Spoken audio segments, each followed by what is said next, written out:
If you have ever played a video game, then most likely you've heard the music of Tommy Tallarico. Not only does he create music for video games, but he travels the country, including stopping in Rexburg last year, teaming up with local symphonies to bring an interactive experience to the community. I had the opportunity to catch up with Mr. Tallarico at the Salt Lake Comic-Con to talk about his latest project. Out here at Salt Lake Comic-Con 2013, lots of people like to get dressed up. This guy dressed up like Tommy Tallarico from Video Games Live. Where is he? Wow, that is an authentic costume. It is. Tommy Tallarico, passion for video games music, passion for orchestra, and you were involved in the music industry pretty early on in your career, weren't you? Yeah. I mean, I've been in the video game industry composing music for over 23 years now. I've worked on over 300 video games, which is in the Guinness Book of World Records. The person who's worked on the most video games, my mother is very proud. She's got the certificate on the wall, right? That's right.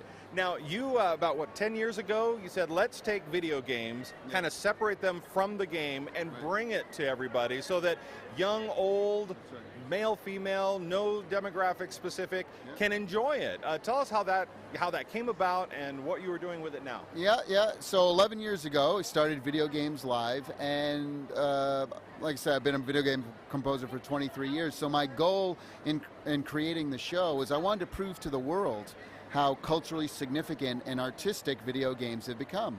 And Video Games Live, it's not just an orchestra on stage, playing all the greatest video game music by a full symphony and choir, but what makes it really special and unique is that everything's completely synchronized to massive video screens, rock and roll lighting, special effects, stage show production, interactive elements with the crowd. So I kind of like to describe Video Games Live as having all the power and emotion of a symphony orchestra, but combined with the energy and excitement of a rock concert, mixed together with all the cutting-edge visuals and interactivity and technology and fun that video games provide.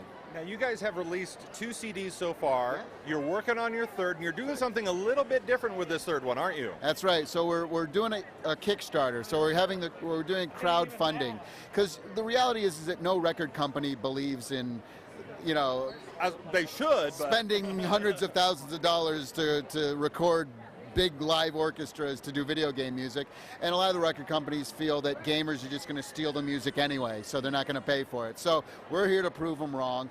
We funded our last couple albums ourselves, and our big PBS special in 2010.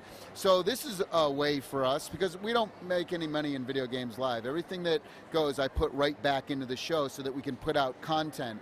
And so this is Kickstarter is a great way to allow us to put out more content quicker for people who want it. But not only that, not only is it just, oh, here, fund our album, but it's an excuse for me to kind of give away the farm, if you will.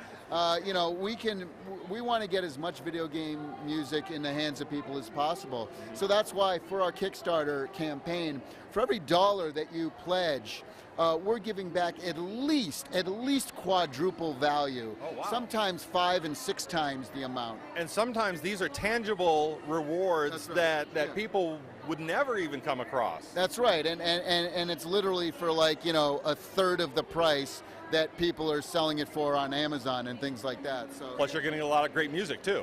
Well, that's the thing. I mean, we have a level where there's over 18 hours of video game music, all digital, and so it's really pennies on the dollar.